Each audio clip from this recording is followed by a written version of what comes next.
li shadaqatihi. Setiap orang akan bernaung di bawah wakafnya itu. Panas terik, tak ada tempat bernaung. Idza sama'un fatarat, langit terbelah, wa idzal kawakibun tasarat, planet bertabrakan, wa idzal biharu fujirat, lautan diledakkan, naik air sungai Musi ini ke darat, wa idzal quburu bu'athirat, semua yang dikubur akan bangkit. Tak ada tempat bernaung, tapi ada orang yang dapat naungan, tenang dia di padang mahsyar, tak ada kepanasan sama sekali. Siapa dia? Itulah yang mengasihi 100 sak semen tadi. Adapun yang 2000 perak ya koran lah. Koran. Kalau ada yang 500.000 itu tenda biru.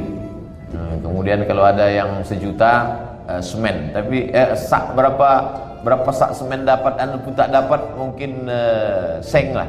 Seng ini pun kalau angin kencang hilang juga aja. Nah, saya bukan mau memuji-muji diri saya, enggak. Cuman sedang menghibur karena udah habis 5.500.000 tadi. Saudara yang dimuliakan Allah Subhanahu wa taala. Saya yakin dan percaya ada orang yang tak seperti saya, dia tak mau nyebut, dia tak mau ria, dia diam saja. Diam aja, diam-diam dia transfer. Ustaz Somad jangan macam itulah. Tengok tuh bapak anu ibu anu, diam aja transfer. Berapa ditransfernya? 15.000. 15.000 dolar. Kali 15.000. Wah, Bapak Ibu. Tapi salahnya ini belum lagi ada. Bapak Ibu yang dimuliakan Allah Subhanahu wa taala, dawu mardakum bisadaqah, kata Nabi. Obati orang yang sakit di antara kamu dengan sedekah. Jadi orang-orang tua dulu selalu mengatakan tolak bala. Banyak-banyak sedekah, tolak bala. Mau puasa, tolak bala. Mau pindah rumah baru, tolak bala. Artinya apa? Karena memang itu bukan hanya ucapan di mulut orang-orang tua saja. Itu hadis Nabi. Kata Nabi SAW, shadaqatu sirri tadfa'u mitatas su'.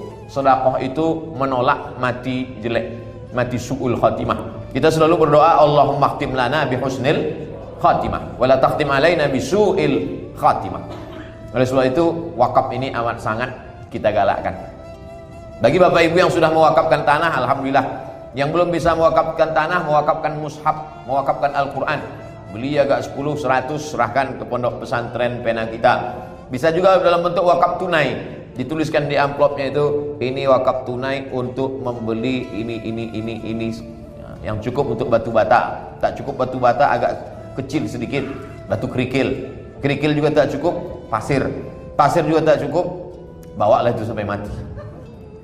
Karena kalau dipeturutkan nafsu dunia ini tak pernah cukup Bapak Ibu. Lau kana li ibni Adam wadiyan min zahab, seandainya manusia ini punya lembah dari emas, tak cukup. Latamanna ayakuna lahu wadiyan akhar, dia pasti akan minta satu lembah lagi. Walan tamla fahu illa turab, sampai mulutnya disumbat tanah. Sesudah disumbat tanah barulah kata dia cukup. Tapi waktu itu tak ada guna lagi. Orang-orang mati itu sangat ingin hidup macam kita. Orang-orang yang sudah mati meninggal dunia itu kalau ditanya, "Hai mayat, maukah kau hidup?" Mayat itu menjawab, "Laula akhartani ila ajalin qarib." Ya Allah, berilah aku masa supaya bisa hidup lagi walaupun qarib, sejenak, sekejap, sebentar. Lalu kata Allah, kalau aku kasih kau hidup, kau mau buat apa? Orang mati itu menjawab, fa as-saddaqah, aku mau bersedekah. Tak ada orang mati itu menjawab, kasih aku hidup, aku mau salat tahajud. Tak ada. Kasih aku hidup, aku mau haji. Tak ada. Kasih aku hidup, fa as-saddaqah, aku mau bersedekah. Ahli tafsir membalas. Mereka bahas ini. Kenapa orang mati itu mau bersedekah? Kenapa dia mau bersedekah? Ternyata amal-amal lain dapatnya setelah kiamat. Kalau ada orang haji mabrur, itu dapatnya setelah kiamat. Tapi sedekah, begitu masuk liang lahat, langsung dapat. Makanya dia ingin bersedekah. Karena kata Nabi, idza matal insan, hadis riwayat Muslim, kalau mati manusia inqata'a, putus.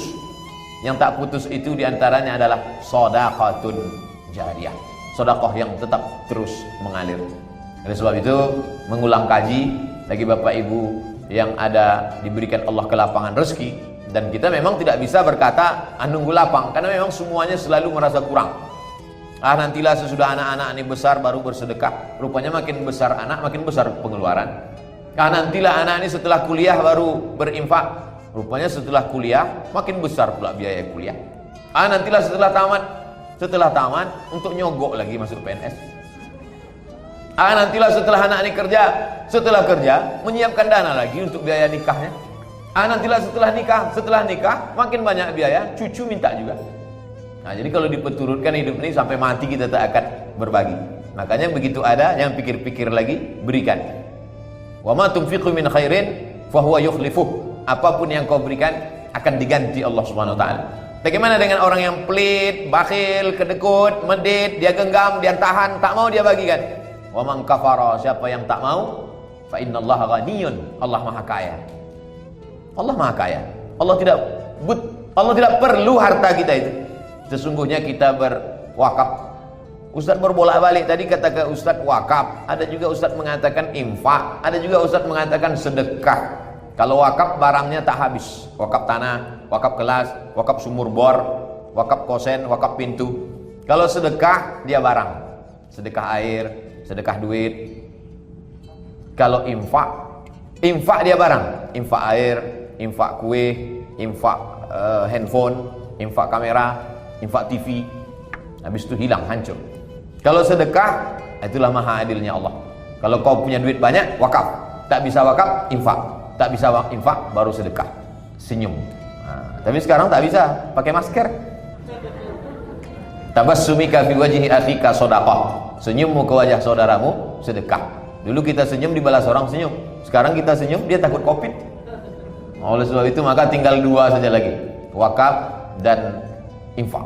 Nah, tadi Ustaz itu apa namanya?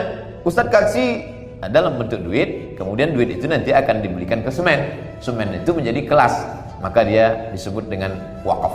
Wakaf artinya berhenti. Berhenti dia dari menghasilkan sesuatu dari kantong kita, tapi dia menghasilkan lebih kekal dan abadi. Karena setiap anak yang mengaji, membaca Al-Quran di situ, pagi, petang, siang dan malam, macam bunyi tawon nanti anak-anak itu membaca di Quran, membaca Quran di kelas itu, maka mengalirlah pahalanya, mengalirlah dia pagi petang juga, lapanglah alam barzah kita, terang benderanglah kubur kita. Kenapa? Karena wakaf-wakaf ini. Adapun yang lain-lain ini tinggal Bapak Ibu, tinggal. Lama hidup banyak dirasa, jauh berjalan banyak ditengok. Saya sudah bolak-balik mengikuti pemakaman, dari mulai pejabat-pejabat, orang kaya-kaya. Belum pernah saya tengok orang kaya mati bawa mobil dah. Mobil itu hanya sampai pelataran parkir. Habis itu pulanglah kepala dinas, kepala badan, kepala kantor, yang berkepala, yang tak ada kepala, semuanya pulang. Anak-anak menantu menangislah situ semua. Habis tisu setengah kotak. Habis itu mereka pun pulang ke rumah, mulai nonton TV, mulai buka handphone. Awalnya dia tersenyum, hari kedua cekikikan ketawa, hari ketiga mulai dia membuka laci mana STNK BPKB, mulai dia pergi ke kantor Samsat untuk balik nama, akhirnya dijual, kelahi, rebut-rebutan, tak mempan ke hukum, pergi ke dukun santet, mati juga. Habis. Tapi kalau sempatlah kita mewakafkan ini, itu sajalah yang mengalir di hadapan Allah Subhanahu wa taala. Da'u mardakum bisadaqah. Yang sakit-sakit berobat sudah, medis sudah, alternatif sudah, makan herbal sudah, belum juga sembuh. Maka tak ada cara lain kata Nabi, da'u mardakum bisadaqah. Obati dengan sedekah.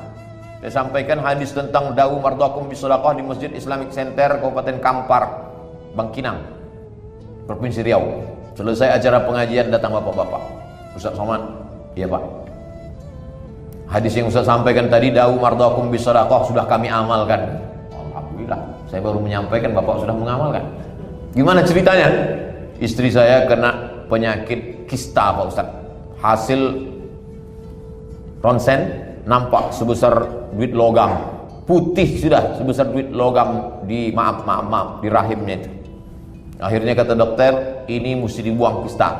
Tapi efeknya kalau kista ini dibuang, rahimnya hilang sekalian dan ibu tak bisa hamil lagi.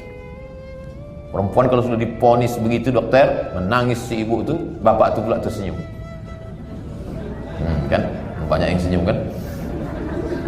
Akhirnya Pak Ustaz, kami tahu tentang hadis da'u mardakum bisadaqah. Sedekahlah, sedekahlah. Sedekahlah kami Pak Ustaz. Kami cari pondok pesantren, kami buatkan sumur bor. Pondok pesantren ini kan biasanya santrinya banyak, kamar mandi 2, ngantrinya panjang. Sampai-sampai hampir keluar masuk balik ke dalam. Kami buatkan WC, kami kasih santunan anak yatim, fakir miskin, pergi kami ke panti jompo. Akhirnya Pak Ustadz cek lagi ke rumah sakit, USG, dilihat mengerucut, mengecil kista itu, kecil, hilang, tak jadi operasi.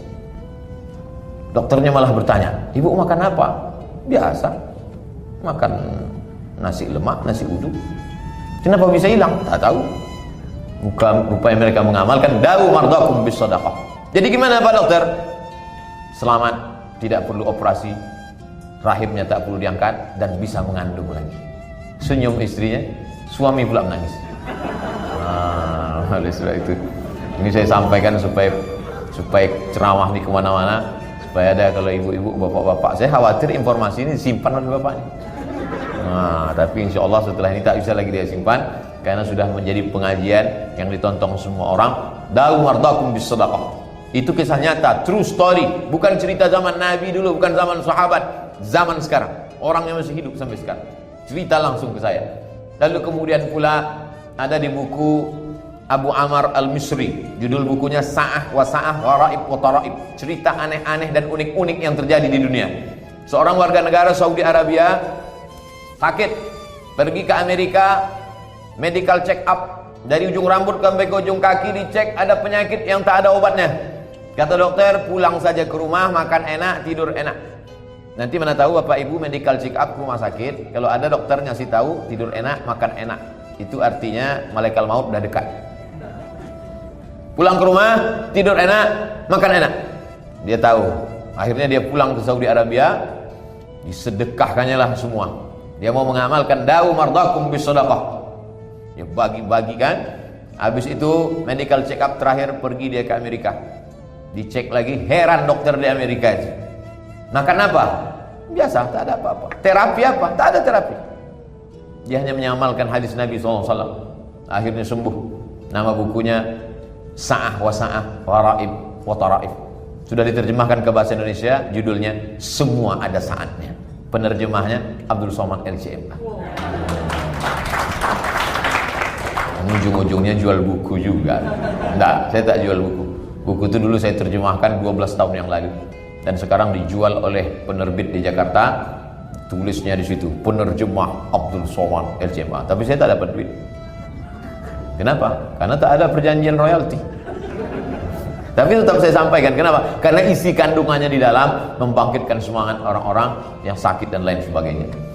Lalu kemudian ada seorang ulama ahli hadis namanya Imam Abdurrahman Ibnu Mahdi. Imam Abdurrahman Ibnu Mahdi didatangi oleh seseorang yang lututnya sakit lutut yang sampai bernanah, tak sembuh-sembuh. Wahai Imam Abdurrahman Ibnu Mahdi, tolong doakan aku, lututku sakit bernanah. Kata Imam Abdurrahman Ibnu Mahdi, tunggu aku sholat sunat 2 rakaat. Minta ilham kepada Allah. Sholat sunat 2 rakaat, terlintas di pikiran dia, dawu mardakum bis sadaqah, obatilah orang yang sakit dengan bersedekah. Akhirnya disuruhnya, kau cari kampung yang tak ada sumur, buatkan sumur di sana. Apa hubungan sumur dengan lutut bernanah ini? Yang tanya-tanya, buat aja sumur di sana. Akhirnya dibuatkannya sumur. Orang yang susah mendapatkan air pun mengambil air dari sumur. Setiap mereka selesai mandi, selesai masak, selesai minum, mereka berdoa, ya Allah, turunkanlah rahmat kepada orang yang membuat sumur ini, maka sembuhlah. Orang beriman mudah. Apa hubungan sumur dengan lutut? Innama amruhu idza arada syai'an ayyakula lahu kun fayakun. Datang ke Ustaz Agus Jaya, tanya sumur bor apa yang mau dibuat, tanya air minum steril tanpa nanti dimasak di dapur untuk minum santri-santri para penghafal Quran. Setiap mereka minum, mengalir di tenggorokan mereka, mengalir pula ke alam barzakh bapak ibu ayah kita. Jadi kalau kita anak-anaknya bersedekah, itu langsung automatically sampai ke orang tuanya. Berdasarkan hadis Sa'ad, datang Sa'ad bertanya kepada Nabi, ya Rasulullah, ummi matat, makku sudah mati, apa atasaddaqu anha? Kalau aku bersedekah, pahalanya sampai apa tidak ke emakku? Kata Nabi, tasaddaq, bersedekahlah engkau, pahalanya sampai. Ayu sadaqatu afdal, sedekah apa yang paling afdal? Kata Nabi, saqyul ma, memberi air minum. Oleh sebab itu memberi air minum, itu untuk santri-santri amat sangat baik. Tapi bukan berarti karena saya suruh membuat sumur bor, lalu yang bersedekah sembako jadi berhenti. Bukan itu maksudnya. Yang sembako terus, yang ada program pembagian sembako. Jadi kita sesuai dengan level masing-masing. Yang sanggup kasih wakaf, paling tinggi wakaf. Tak sanggup wakaf, wakaf tunai. Duit nanti dirubah jadi wakaf. Di bawah wakaf tunai, infak. Tak juga sanggup infak, sedekah. Senyum-senyum aja. Likulli sulama minkum shadaqah. Setiap tulang-tulang kamu ini mesti ada sedekahnya. Setiap tulang-tulang kita ini mesti ada sedekahnya. Mengangkatkan barang orang, sedekah. Bersalaman dengan orang, sedekah. Sekarang mau salaman tak bisa, takut kena Covid. Mau senyum tak bisa, karena pakai masker. Paling susah ceramah setelah Covid ini lah. Tak tahu kita orang sudah senyum, tak marah, tak tahu. Matanya aja berkedip-kedip. Saudara yang dimuliakan Allah Subhanahu wa taala, oleh sebab itu ini kesempatan. Banyak orang yang risau dengan berdirinya pondok-pondok pesantren ini. Kalau udah berdiri pondok pesantren, ujung-ujungnya pasti nanti penggalangan dana, stres dia. Tapi bagi orang yang mengerti tentang investasi akhirat, justru mendengar pondok pesantren terbangun, di situ bangkit adrenalinnya. Dia semakin semangat mencari nafkah, semakin semangat bisnis. Maka yang kaya raya dengan bisnisnya, yang punya kekuasaan dengan tanda tangannya, APBD, mumpung masih berlaku tanda tangan itu, arahkan ke pondok pesantren. Ya, nanti sesudah pensiun baru datang ke Ustaz. Banyak juga nih orang-orang datang ke saya. Apa yang bisa saya bantu Pak Ustaz? Bapak masih ada jabatan, baru aja pensiun. Banyak-banyak zikir aja lah Pak. Mumpung tanda tangan masih laku, mainkan. Mumpung jabatan masih ada, gunakan. Tapi jangan gara-gara itu ditangkap KPK. Bapak Ibu yang dimuliakan Allah Subhanahu wa taala. Saya ceramah ini tak pandai lembut-lembut, langsung-langsung aja. Yang kasih, kasih. Yang tak kasih, neraka jahanam siap. Banyak orang tersinggung, sakit hati, tapi ini di akhirat dia baru terima kasih sama saya. Menyari saya dia nanti. Terima kasih Pak Ustaz. Kalau tak Ustaz sampaikan dulu, tak jadi ku jual mobil itu Pak Ustaz untuk bersedekah. Oleh sebab itu Bapak Ibu yang dimuliakan Allah Subhanahu wa taala, tidak ada amal yang paling hebat daripada sedekah. Kenapa begitu? Karena orang yang banyak ibadah, kalau dia bakhil, lebih hebat lagi orang yang sedekah tapi ibadahnya biasa-biasa saja. Sholatnya, tapi jangan gara-gara ini pula sholat Jumat aja. Kau nggak sholat zuhur, kata Ustaz Somad yang penting sedekah.